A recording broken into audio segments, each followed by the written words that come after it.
नमस्कार मैत्रिणींनो, आज आपण बनवतोय पालक आणि कुरडूची भाजी।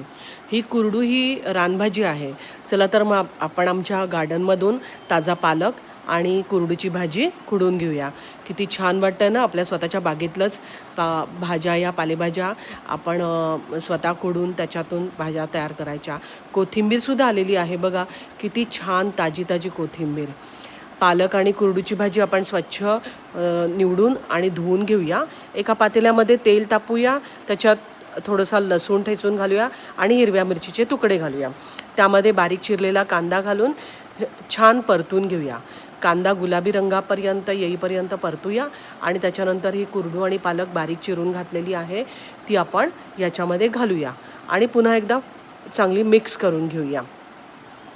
त्याच्यामध्ये नंतर थोडंसं मीठ घालूया आणि अगदी थोडा वेळ झाकण ठेवून ही वाफवून घेऊया, कारण ही भाजी लगेचच शिजते। ही कुरडूची भाजी ना, ही खरं रानभाजी आहे आणि ती पावसाळ्यात येते। माझ्या ह्या छोट्याशा गार्डनमध्ये कशी काय आली माहीत नाही, कदाचित आम्ही रोज पाणी घालत असू ना झाडांना त्या, म्हणून ती पाऊस समजूनच आली असेल कदाचित। आपली भाजी इकडे शिजलेली आहे, त्याच्यावर आपण ओलं खोबरं पेरूया आणि ही अशा प्रकारे आपली ही भाजी कुरडू आणि पालकची भाजी तयार झालेली आहे।